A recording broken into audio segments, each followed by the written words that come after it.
ਤੇ ਅਮਰੀਕਾ ਵਿੱਚ ਸਰਕਾਰੀ ਐਮਰਜੈਂਸੀ ਦੇ ਬਾਵਜੂਦ ਵਰਲਡ ਸਿੱਖ ਪਾਰਲੀਮੈਂਟ ਦੀ ਵੈਲਫੇਅਰ ਕੌਂਸਲ ਵੱਲੋਂ ਕਨੈਕਟਿਕਟ ਵਿੱਚ ਲਗਾਏ ਗਏ ਲੋੜਵੰਦਾਂ ਲਈ ਲੰਗਰ ਸਿੱਖੀ ਫਰਜ਼ ਪਹਿਚਾਣਦਿਆਂ ਇਸ ਔਖੀ ਘੜੀ ਵਿੱਚ ਮਨੁੱਖਤਾ ਦੀ ਸੇਵਾ ਕਰਨ ਦਾ ਦਿੱਤਾ ਸੁਨੇਹਾ।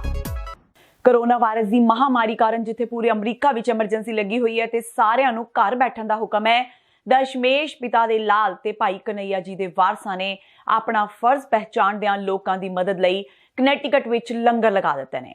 ਵਰਲਡ ਸਿੱਖ ਪਾਰਲੀਮੈਂਟ ਦੀ ਵੈਲਫੇਅਰ ਕੌਂਸਲ ਦੇ ਮੈਂਬਰਾਂ ਵੱਲੋਂ ਬੇਘਰੇ ਲੋਕਾਂ ਲਈ ਲੰਗਰ ਤਿਆਰ ਕੀਤਾ ਗਿਆ ਤੇ ਉਸ ਨੂੰ ਕਨੈਕਟਿਕਟ ਸੂਬੇ ਦੇ ਫੂਡ ਬੈਂਕ ਅੱਗੇ ਵਰਤਾਇਆ ਗਿਆ।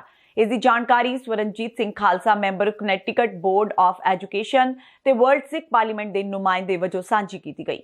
ਉਹਨਾਂ ਦੱਸਿਆ ਕਿ ਲਗਭਗ 500 ਲੋਕਾਂ ਨੂੰ ਅੱਜ ਲੰਗਰ ਵਰਤਾਇਆ ਗਿਆ ਤੇ ਇਸ ਕਾਰਜ ਦੀ ਸੇਵਾ ਲਈ ਆਏ ਸਾਰੇ ਸੇਵਾਦਾਰਾਂ ਦਾ ਧੰਨਵਾਦ ਕੀਤਾ ਗਿਆ। ਇਸ ਮੌਕੇ ਗੁਰਪ੍ਰੀਤ ਸਿੰਘ, ਮੰਗਾ ਸਿੰਘ, ਜਸਪਾਲ ਸਿੰਘ, ਬ੍ਰੇਂਦਾ ਮੈਕਡੋਨੇਲ, ਪੌਲ ਡਾਇਲ ਤੇ ਹੋਰ ਪਤਵੰਤੇ ਸੱਜਣਾ ਨੇ ਵੀ ਵੱਧ ਚੜ੍ਹ ਕੇ ਮਦਦ ਕੀਤੀ। ਫੂਡ ਬੈਂਕ ਦੀ ਸੰਚਾਲਕ ਜਿਲ ਫਰੀਜ਼ ਨੇ ਸਿੱਖਾਂ ਦਾ ਧੰਨਵਾਦ ਕੀਤਾ ਤੇ ਵਰਲਡ ਸਿੱਖ ਪਾਰਲੀਮੈਂਟ ਦੇ ਕੰਮ ਦੀ ਸਰਾਹਨਾ ਕੀਤੀ।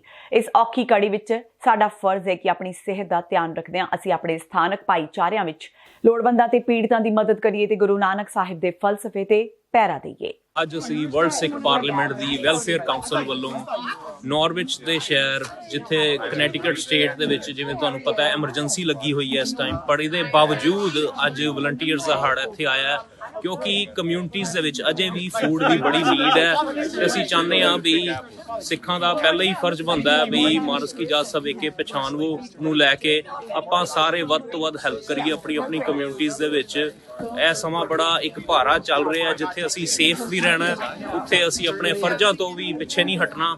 ਸੋ ਜ਼ਰੂਰ ਮੇਰੀ ਬੇਨਤੀ ਹੈ ਵੀ ਆਪਣੀ ਕਮਿਊਨਿਟੀਜ਼ ਦੇ ਵਿੱਚ ਤੁਸੀਂ ਵੀ ਲੰਗਰ ਦਾ ਉਪਰਾਲਾ ਕਰੋ। ਤੇ ਅੱਜ ਜਿਹੜਾ ਉਪਰਾਲਾ ਹੈ welfare council world Sikh parliament ਵੱਲੋਂ ਕੀਤਾ ਗਿਆ, ਇਹੋ ਜਿਹੇ ਉਪਰਾਲੇ ਨਿਊਯਾਰਕ ਤੇ ਹੋਰ ਵੱਖ-ਵੱਖ ਸ਼ਹਿਰਾਂ ਵਿੱਚ ਵੀ ਕੀਤੇ ਜਾ ਰਹੇ ਹਨ। ਵਾਹਿਗੁਰੂ ਜੀ ਕਾ ਖਾਲਸਾ, ਵਾਹਿਗੁਰੂ ਜੀ ਕੀ